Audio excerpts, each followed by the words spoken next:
As you think about what your New Year's resolutions may be, the traditional healthy lifestyle resolutions probably still apply: eat healthier, exercise, get more sleep.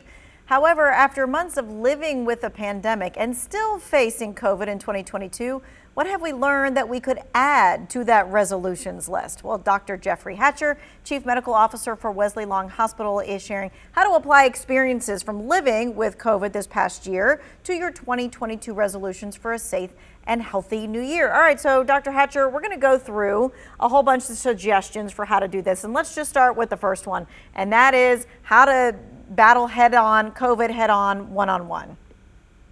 Yeah, I think that the most important thing is to make sure that you're vaccinated and you've gotten your booster. And then for me, sort of personally and professionally, it's to make sure everybody who I have any influence over, to try to encourage them as much as I can to have had their booster and to try to do as much as they can to stay safe. So hand washing, wearing a mask, and social distancing, as we've known for a long time now. But add that to this is what we're going to do. Okay, so this next one is all about, which kind of almost flies in the face of COVID, right? Because COVID kept us quarantined and kept us away, and sometimes still does, is about connecting with people more.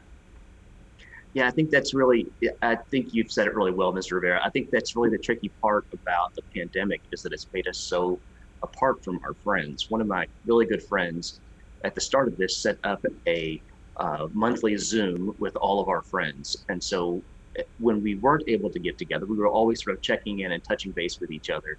And it just came to mean so much to me. After a very short period of time, I was really grateful to him and to all my friends to be able to catch up like that.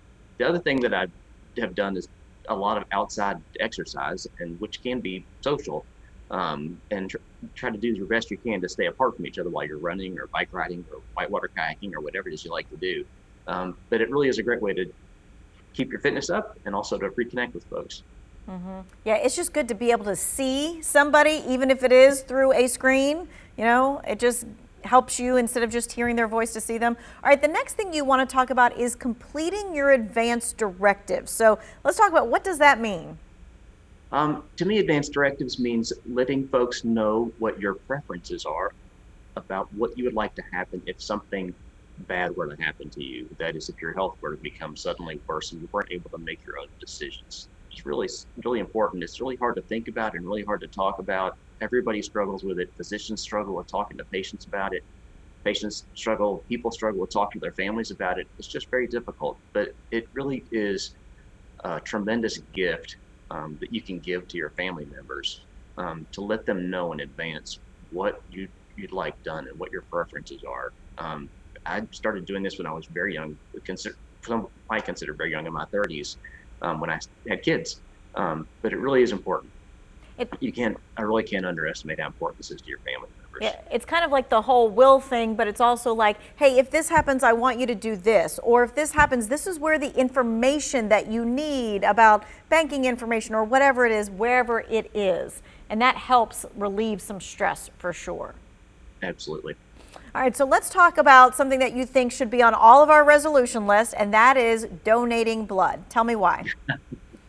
I love that, because I think it's really sort of the most noble things you can do. Is that, it's really selfless, and it really saves so many lives. It really is a tremendous thing you can do for your community. The people that we partner with at Cone One Blood, all of our blood stays.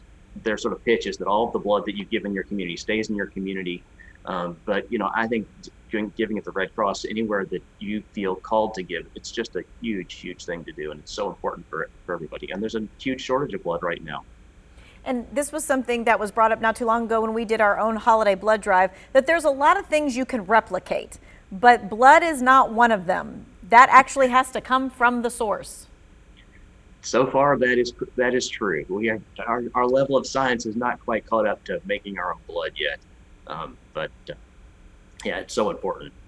And so that is one of those things where if you can give blood, then please do give blood. And if you've never given blood before, it's one of those things where you can make an appointment and you can go in on your own time, and you can do it when it fits into your schedule. You can do it so that you are not like maybe anxious at like a blood drive with a whole lot of other people. So that is a way to be able to do that. All right, so what we're going to do right now is we're going to take a quick break. We're going to be back with Dr. Hatcher in just a few minutes. We're going to finish going over some of those New Year's resolutions and maybe a few that you should add to your list.